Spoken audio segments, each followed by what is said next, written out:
कोई भी बहन बेटी जो सोशल मीडिया पे आकर बेहयाई करेगी मुझे से इतराज है, चाहे वो आयशा जट्टी या कोई भी, उसका इत्तेमाद मुझ पे इसलिए कि मियां बिलाल ने हिम्मत ही ठोकनी है। मियां बिलाल ने ना रुपये लेने ने ते ना डरना है ते ना मियां बिलाल को डरा सकता। आपको फोन आया सर? सर दोस्तों के फोन आते होते हैं, धमकियों वाले भी आए सर आपको? नहीं, मुझे इस धमकी मैंने कितने धमकी की देनी। 2 साल में आपको उस औरत का करैक्टर नजर नहीं है। 2 साल आप उसको इस्तेमाल करते रहे। देखिए आज कल औरत को सबसे ज्यादा इस्तेमाल आप कैसे करते हैं, आप उसको शादी का झांसा देते हैं। एक बंदा ऑन एयर कन्फेशन कर रहा है कि हाँ मेरी बंदी सी, हाँ मेरी बंदी है, हाँ, और ऑन एयर कह रहा है कि मेरी फ्रेंडशिप सी, ये गलत निकल आई, यानी कि मानता है कि मैंने इस्तेमाल किया है। 376 पे आ गई। जब आप अपने जिस्म की नुमाइश करती हैं, जब आप कुछ गिफ्टिंग की खातिर अपना सब कुछ तन मन बेच देती हैं, दिखा देती हैं। आजकल आपके पास एक केस आया है, बड़ा हाई प्रोफाइल केस है सोशल मीडिया पे, और रजब भट्ट का कजन सलमान का, और ये केस आपके पास ही क्यों आया? हालांकि लोगों को पता है कि आपकी रजब भट्ट के साथ थोड़ी सी है, ठीक है, चाहे वो आपके सुलह होगी या ये नहीं हुई वो आपका पर्सनल मैटर है, आपके पास ही ऐसा केस क्यों आया? इसकी क्या वजह है? और आयशा आपके पास क्यों ये केस लेके कि और भी वकील के पास जा सकती थी? देखिए सारे आप क्यों चुना? सारे वकला मेरे भाई हैं, तारीफ के काबिल हैं, मुझसे कॉम्पिटेंट भी हैं। अर्ज ये है कि आयशा जट्टी जो बंदी है, उस औरत को, उस लड़की को उस्मान ज़ेब नामी बंदा लेकर आया सोशल मीडिया, वो जी जी बिल्कुल पॉडकास्ट करता है, जी जी भाई, मेरे खिलाफ सारी जिंदगी वीडियोस लगाता रहा। कोई बात नहीं, हमारे ऑफिस है, उनका मियां साहब इन्होंने फेवर दो। मैं कहा यार, कहते इनका केस ले लें। मैं कह रहा मैं इनका केस नहीं ले सकता, ये पहले जाएं सेटलमेंट करें, सेटलमेंट हो जाएगी, ठीक है, नहीं होगी तो मैं एप्लीकेशन दूंगा, पिटीशन करूंगा। और वो आपका इतना अच्छा काम था कि पहले घर जाएं, बैठें। मैंने इंतजार नहीं लाया, मैंने 2 4 5 10 दिन दिए। जब मैंने अगले दिन देखा ना कि एक बंदा उठता है, उठकर ये कहता है ये नहीं फलानी, उस्मान वो जो बंदा है सलमान, उसका रजब भट्ट का कजन, वो इल्जाम तराशी कर रहा है। यार बात यह है कि 2 साल में आपको उस औरत का करैक्टर नजर नहीं है। 2 साल आप उसको इस्तेमाल करते रहे। देखिए आज कल औरत को सबसे ज्यादा इस्तेमाल आप कैसे करते हैं? आप उसको शादी का झांसा देते हैं, ला इलाहा इल्लल्लाह मैं तेरा ब्याह करांगा, ए कुरान दी कसम मैं तेरा ब्याह करांगा, ओ मेरी मां मर जाए मैं तेरा ब्याह ना करा, ओ मेरा प्यो। ये लोग ऐसे ब्लैकमेल करके हवा की बेटी के कपड़े उतारते हैं। ऐसे ही हुआ आयशा जट्टी से 1000 इख्तलाफ लोगों के, 1000 इख्तलाफ, उसका किरदार जैसा भी है, मुझे उसको लेना देनी है। अर्ज ये है, आपको भी इख्तलाफ आता है उनसे? सर मैं अर्ज कर रहा हूं, मुझे प्रोफेशन को हटा, सर मैं अर्ज कर रहा हूं, देखिए कोई भी बहन बेटी जो सोशल मीडिया पे आकर बेहयाई करेगी मुझे से इतराज है, चाहे वो आयशा जट्टी या कोई भी हो। लेकिन अर्ज ये है, आयशा जट्टी का किरदार वो जो भी है, मैं उसको जानता ही नहीं, मुझे पता ही नहीं वो क्या करती क्या नहीं। मुझे सिर्फ इस तक हद तक पता है कि वो आई मेरे पास, उस्मान से भी बंदा लेकर आया, वो आई, उसने कहा कि इस तरह से मेरे साथ ज्यादती हुई है। वो क्यों आई? उसका अकीदा, उसका इत्तेमाद मुझ पे इसलिए कि मियां बिलाल ने हिम्मत ही ठोकनी है। मियां बिलाल ने ना रुपये लेने ने ते ना डरना है ते ना मियां बिलाल को डरा सकता। फोन तो आए होंगे आपको? सर फोन आना एक सेपरेट मैटर है। अर्ज है आपको फोन आया सर? सर दोस्तों के फोन आते होते हैं, धमकियों वाले भी आए सर आपको? नहीं, मुझे इस धमकी मैंने किसी ने धमकी की देनी। वो पहले धमकियां आती थी लेकिन वो लोग नहीं आते थे, लेकिन अब तो धमकियां भी नहीं आ रही। अच्छा, रिक्वेस्टें आ रही हैं सर? रिक्वेस्टें आ रही है सर, जी है, रिक्वेस्टें आ रही हैं।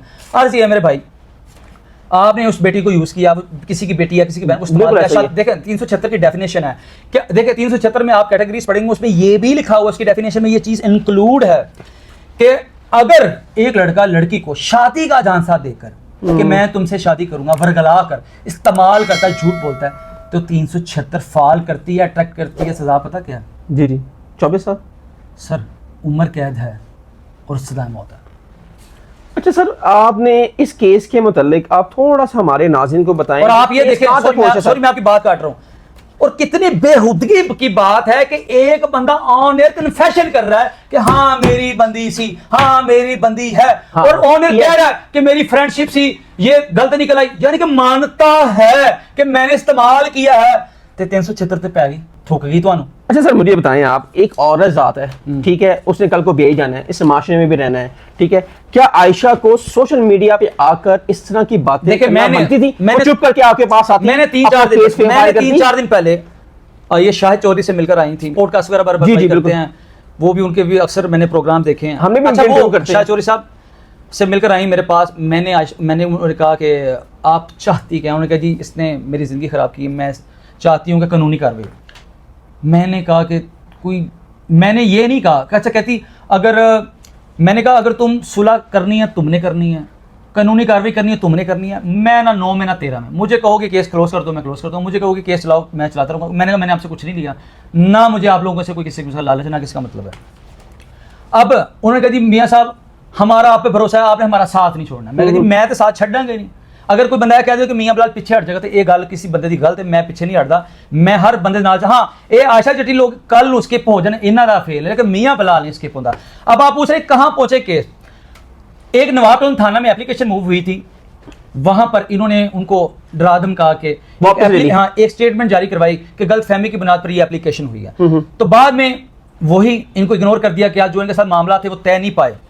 इंपॉर्टेंट बात ये क्या है, मैंने क्या किया, मैंने सीसीपी लाहौर को एक एप्लीकेशन दी कि इस तरह से हमने एक एप्लीकेशन दी थी, उस पर कानूनी कार्रवाई होनी चाहिए। उसके ऊपर मैंने 22 से 22 की पिटीशन कर दी है। वो पिटीशन जो है आशा जट बनाम सीसीपीओ वगैरह कामरान रेहान मुगल साहब जो हैं एडिशनल सेशन जज, उनके पास है। नेक्स्ट डेट ऑफ हियरिंग है 3/6/2025 फॉर कमेंट्स। यानी कि 22 से 22 की पिटीशन ये होती है कि आपको एसपी बुलाता है, दोनों फ्रीकैन को सुनता है, वहां से कमेंट्स अदालत में दोनों पार्टी को वकील पेश होते हैं, वहां पर बहस करते हैं और पर्चे का ऑर्डर होता है, यहाँ खत्म हो जाती है। अब ये दूसरी इंपॉर्टेंट बात क्या है, या तो हमारी डेट खारिज हो जाएगी या हमारी जो पिटीशन है खारिज हो जाएगी, या हम एफआईआर का ऑर्डर ले लेंगे वहां से। अब हमने जब इस बंदे ने आके ये कन्फेशन किया कि मैंने आशा जटी का व्हाट्सएप स्कैन किया है, उसकी वीडियो मौजूद है।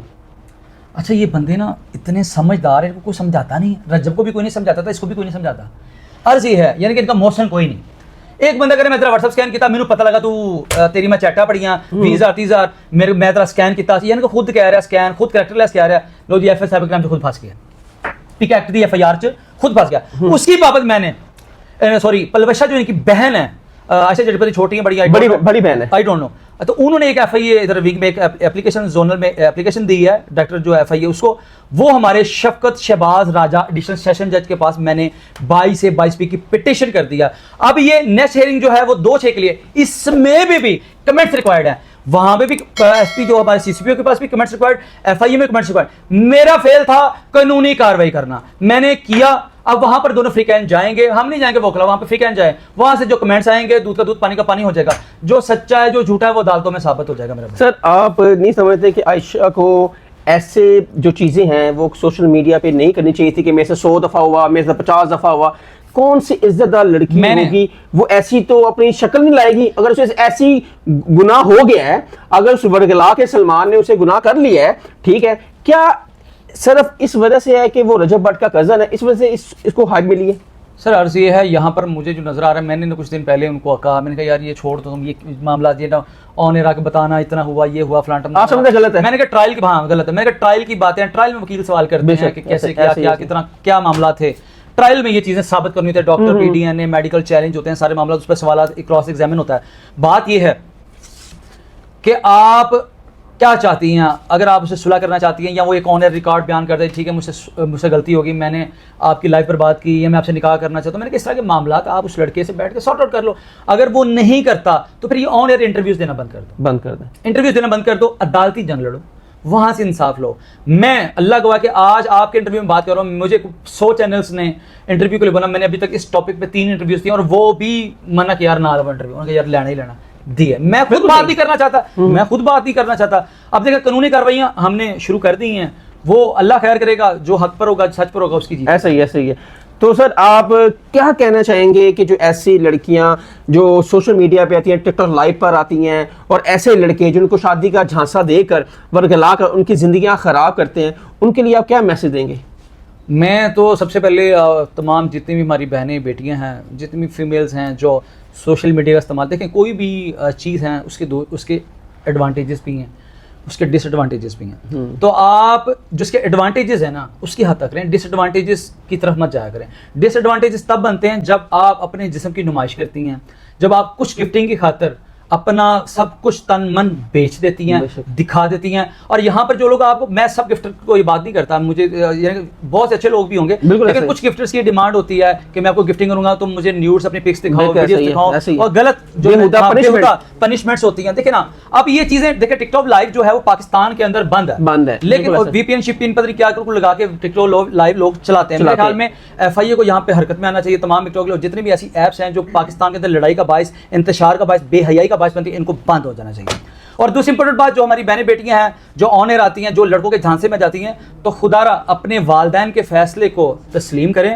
ये यहाँ पर जितनी भी मोहब्बतें हैं, वो ससी ही रांझा, वो सारे किताबों में मर रही सर। गए ने, वो मोहब्बत दफा हो गई ने। मोहब्बत उन्होंने ਜਿਹੜੀ ਤੁਹਾਨੂੰ ਤੁਹਾਡੀ ਮਾਂ ਹੈ, ਤੁਹਾਡੇ ਪਿਓ ਨਾਲ ਔਰ ਤੁਹਾਡੇ ਭੈਣਾਂ ਪਾਈਆਂ ਨੇ, ਔਰ ਉਹ ਜਿਹੜੀ ਨਿਕਾਹ ਤੋਂ ਬਾਅਦ ਆਪਣੀ ਬੀਵੀ ਨਾਲ ਆਪਣੇ ਬੰਦੇ ਨਾਲ ਹੋਣੀ ਹੈ, ਔਰ ਅਸਲ ਮੁਹੱਬਤ ਔਰ ਇਸ਼ਕ ਆਪਣੇ ਅੱਲਾਹ ਤੇ ਆਪਣੇ ਸਾਡੇ ਰਸੂਲ ਨਾਲ है। बेशक बहुत यानी ही कि खूबसूरत सर। हाँ, वो बच ना सका खुदा भी मोहब्बत के तकाजों से, एक रसूल की खातिर पूरा जहां पर, यानी कि एक रसूल की खातिर अल्लाह ने पूरी दुनिया, पूरी कायनात ही बना दी। क्या इश्क है, क्या मोहब्बत तो है। अर्ज ये है कि हमें अपने नबी से इश्क करना चाहिए, अल्हम्दुलिल्लाह है, हमें अल्लाह से इश्क करना चाहिए, हमें माँ ऐसा बाप ही है। बहनों भाइयों से प्यार करना चाहिए। ये वो इश्क, जो मोहब्बत जो कि गुनाह कबीरा है, वो हमें नहीं करनी चाहिए। और दूसरी बात, कैसे आप अपने बाप बहन भाई, अपने बाप और वालदैन, अपने खानदान की इज्जत का दुपट्टा अपनी चादर मर्द के पैरों के नीचे रोल देते। वो कहता है मैं तो, अगर तू मेरे नाल प्यार करनी है तो कपड़े ला। वो केड़ा मर्द है जेड़ा प्यार दिखाता है, वो कपड़े लवा रहा है। तो मर्द भी देखो ना कि ਤੁਹਾਡੇ ਨੇ ਜਦੋਂ ਮਰਦ ਨੇ ਬੀਬੀਆਂ ਮੈਂ ਕਹਿ ਰਿਹਾ ਹਾਂ ਯਾਰ, ਤੁਹਾਡੇ ਨਾਲ ਬਿਸਤਰੀ ਕਰਨੀ ਹੁੰਦੀ ਹੈ, ਤੇ ਫਿਰ ਇਹ ਤੁਹਾਨੂੰ ਯਾਨੀ ਕਿ ਕੋਈ ਨਸਲ ਨੁਸਲ ਨਹੀਂ ਪੁੱਛਦਾ ਜਾਂ ਮੈਂ ਕਿਹੜੀ ਜ਼ਾत ऐसे ही है, बिल्कुल सही बात पुछते नहीं, कहते चल पल ये सीधी हो। अर्ज ये है कि जब आपसे इन्होंने निकाह करना होता है, कहते हैं हाँ तू केड़ी नस्ल है, तेरा कार-बार कौन है, खानदानी हो यार, केटी यहाँ पे हमारे लिए मर्दों के लिए भी लम्हा फिक्रिया है कि हमें भी किसी की बहन बेटी की इज्जत खराब नहीं करनी चाहिए। और दूसरी इंपॉर्टेंट बात, बहनों बेटियों को ख्याल करना चाहिए कैसे अपने खानदान की इज्जत को किसी मर्द के गलत अल्फाजों की खातिर, उसके गलत फास्तों की खातिर, उसके गलत झूठे वादों की खातिर मिट्टी में रोल देते हैं। खुदारा अपने खानदान की इज्जत को पैरों की मिट्टी के नीचे मत रोल दे।